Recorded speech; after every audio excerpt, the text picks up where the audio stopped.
lesson is a critical consideration in predicting the degree to which students will be enthused about being involved. Clearly, the teacher that simply states, "We're doing this because the principal says I have to teach it to you," is not going to have an enthusiastic classroom. There are several considerations for teachers in developing this effective lesson opening. Connecting prior learning to new information is key to student success. Students need to be able to link past and real-life experiences to new content. Students make connections from within their own schema based on real-world experiences. It is vital that teachers foster the development by helping students make connections between the old and the new. In addition, content must be based on the standards. It is the teacher's responsibility to clearly communicate in a student-friendly way what those standards are.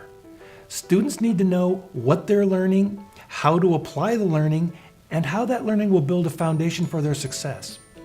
The effective use of learning targets, I can statements, and guiding questions or essential questions are all ways to help students identify the standards they're learning while you're opening the lesson.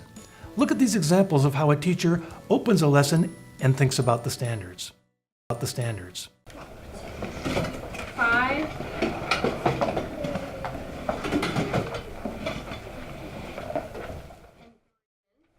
And what type of text did we discuss this would be yesterday? What did we think of something? I want you to think about the dirt. That's kind of weird. Think about the dirt for a minute. How is the dirt in the summer? What characteristics? Kind of cool sometimes in the evening. Malik? Breezy. Okay, let's think about another season. Sometimes they even say we can't do fireworks on 4th of July because it's so dry that it could be a fire hazard. Okay, let's think about the climate in winter. In Louisville, what's the climate in winter? What is the weather like in winter over the whole? Okay, this will be kind of fun. We're going to do a 1-minute quick write today. I'd like to know what you know about the American government. So, go ahead and just write it down, and it's going to be 1 minute long, and then afterward we're going to come together and we're going to do a brainstorming web. Okay? You guys ready? Understand? Okay, ready, and go.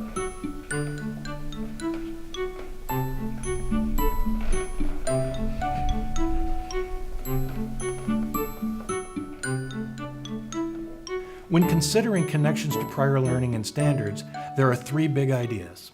First, students need to be able to bring prior knowledge into instruction in order to build complex skills. Second, standards for instruction provide the roadmap for teachers in developing instructional experiences for the student. Third, teachers can help students to see how their learning fits into the standards by creating discussion and activities that help the students to see the larger context and application to the real world.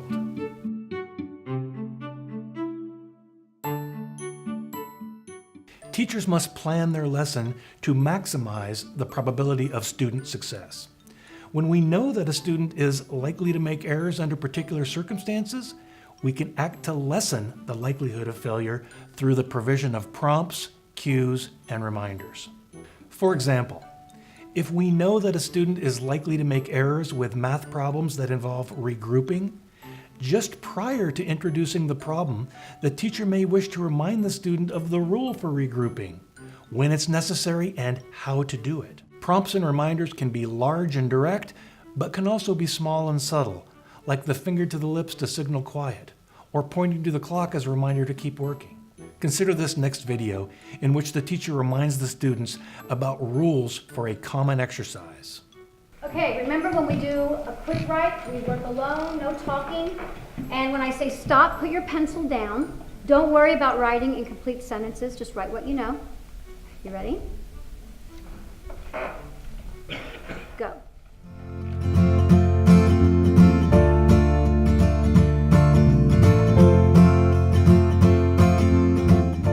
When considering clarification and reminders for students in regard to rules and expectations, there are 3 big ideas. First, the use of prompts and reminders is simply an effective instructional strategy. It sets the students up for high rates of success. Second, prompts can be pre-planned and delivered during times when they will be the most effective. Third, teachers can deliver prompts as part of instruction, engaging students while delivering the reminder at the same time.